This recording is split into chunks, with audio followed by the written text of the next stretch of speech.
নমস্কার বন্ধুরা, stock market এডুকেশনের পক্ষ থেকে আজকে যে বিষয়টার উপরে আলোচনা করব, আজকে 18ই মার্চ।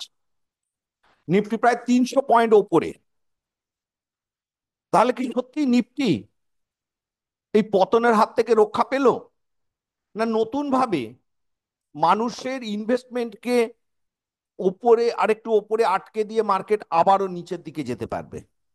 আমরা সেটা নিয়ে আজকে আলোচনা করব। আপনারা আমাদের সাথে থাকবেন। হ্যাঁ, ইউটিউবটা ভালো লাগলে অবশ্যই কমেন্টস এবং লাইক করতে ভুলবেন না, এবং আপনার বন্ধু বান্ধবদেরও অবশ্যই শেয়ার করবেন। ধন্যবাদ। চলুন আমরা একটু আজকে মার্কেট আপডেটটাও দেখে নিই। আজকে মার্কেট 22,834, মানে 22,800-র উপরে দাঁড়িয়ে রয়েছে। এখানে কিন্তু এখনো স্বস্তি ফেরেনি। এই নিফটিকে ওপরে নিয়ে যেতে কিন্তু নিফটি নেক্সট খুব ভালো সহযোগিতা করেছে। নিফটি নেক্সট, মিড ক্যাপ এবং ব্যাংক নিফটি। ব্যাংক নিফটি প্রায় 2%-এর মতো প্লাস, মিড ক্যাপ 2.29% প্লাস, এবং নিফটি নেক্সট 2.63% প্লাস। নিফটি সকালবেলা খুলেছিল, একটু দুপুর 12:30 একটা নাগাদ একটা একটু জাস্ট একটু নিচের দিকে আসে। মানুষ ভেবেছিল, মানুষের যে ভয় ছিল যে আবার হয়তো নিফটি নিচের দিকে চলে যাচ্ছে, সেটা আর হয়নি। নিফটি ওপরের লেভেল, এই 800-র যে লেভেলটা, 780-র এই লেভেলটাকে ব্রেক করে নিফটি নতুন হাইয়ের দিকে, আজকের নতুন হাইয়ের দিকে চলে গেল। যারা নিফটিকে এই ওপরের দিকে উঠতে সহায়তা করেছিল তাদের মধ্যে রয়েছে ICICI bank, LT, Shriram finance, Mahindra Mahindra এবং টাটা মোটরস। আর যারা এর মধ্যেও খুব একটা সাফল্য লাভ করতে পারেনি, একটু পতনের দিকে ছিল, তাদের মধ্যে ছিল বাজাজ ফিন্সেরভ, টেক মাহেন্দ্র এবং ভারতী এয়ারটেল। এবারে চলুন নিফটির একটু পজিশনটা দেখে নি কি হতে পারে। নিফটি একটা মেজর, আমরা কিন্তু আগের দিন আমরা বলেইছিলাম, আগের দিনে নিফটি এই সমস্ত জায়গায় ছিল। সেখান থেকে দাঁড়িয়ে আমরা কিন্তু বলেইছিলাম যে 22,550 এই মুহূর্তে দাঁড়িয়ে নিফটির বড় হার্ডল। এইটা পেরোলে নিফটি এই অবধি পৌঁছতে পারে। নিফটি প্রায় আর মাত্র 250 পয়েন্ট বাকি। নিফটির আর একটা একটা হার্ডল পেরিয়েছে, আর একটা বড় হার্ডল কিন্তু এইখানটাতে রয়েছে। এই হার্ডলটা না পেরোলে, 23,000 না পেরোলে নিফটির কিন্তু কোনো স্বস্তি নেই ওপরের দিকে যাবে কি যাবে না। এবং তাহলে আমরা শর্ট টাইম ফ্রেমে আমরা কিভাবে কাল আগে পরের দিন কাজ করব, আমরা দেখেছি যে এখানে একটা ডাব্লু ফরমেশন হয়েছে, উঠেছে এই রেজিস্ট্যান্সটাকে, যে রেজিস্ট্যান্সটা ছিল 650 রেজিস্ট্যান্স, সেটাকে ব্রেক করে এখান থেকে কিন্তু নিফটির একটা বড় রান উপরের দিকে চলে গেল।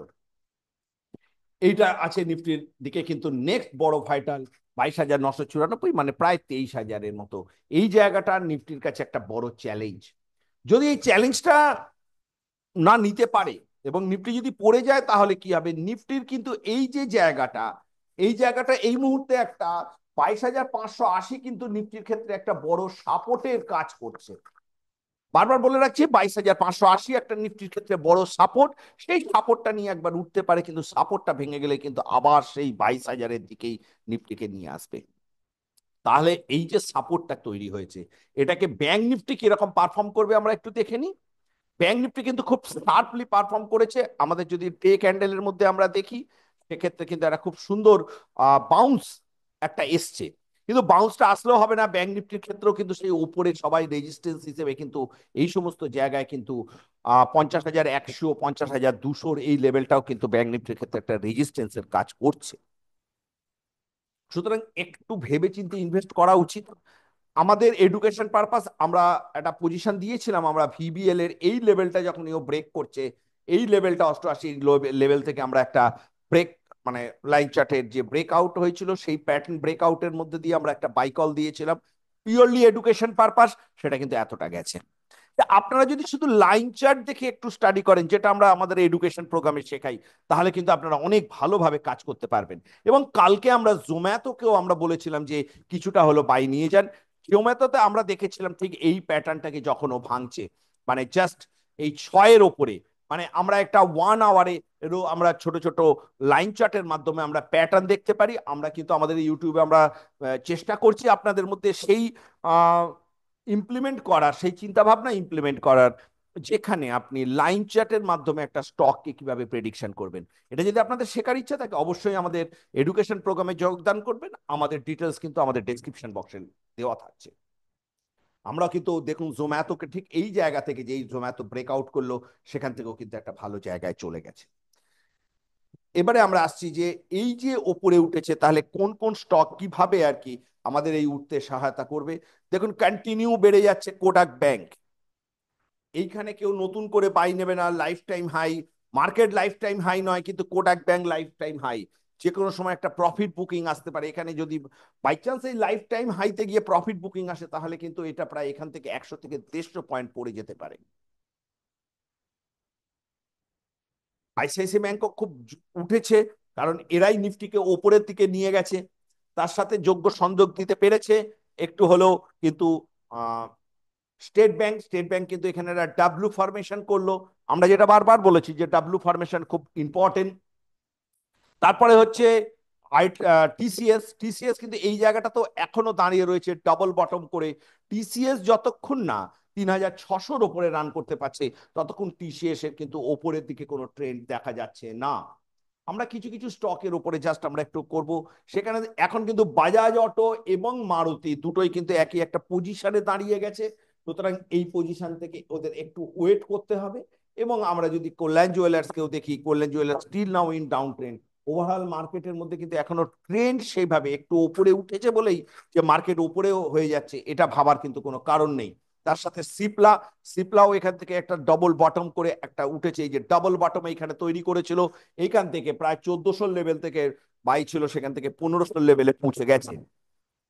এবং দেখুন এত কিছুর মধ্যেও কিন্তু রিলায়েন্স ঠিক করে পারফর্ম করতে পারেনি। এবং আমাদের যদি চার্ট প্যাটার্নে হয়, তাহলে কিন্তু একটা কন্টিনিউ, এই দেখুন একটা ডাউন ট্রেন্ড। আমরা যদি লাইনের মাধ্যমে আমরা দেখার চেষ্টা করি, একটা ট্রেন লাইন কাটার চেষ্টা করি, তাহলে কিন্তু আমরা দেখতে পাবো যে আহ, এটা সবসময় একটা এইখান থেকে কিন্তু একটা কন্টিনিউয়াস ডাউন ট্রেন্ডের দিকে ফলো আপ করছে। সুতরাং আমরা মার্কেট একটু ওপরে উঠেছে বলে বিশাল কিছু আনন্দিত হওয়ার কিছু নেই।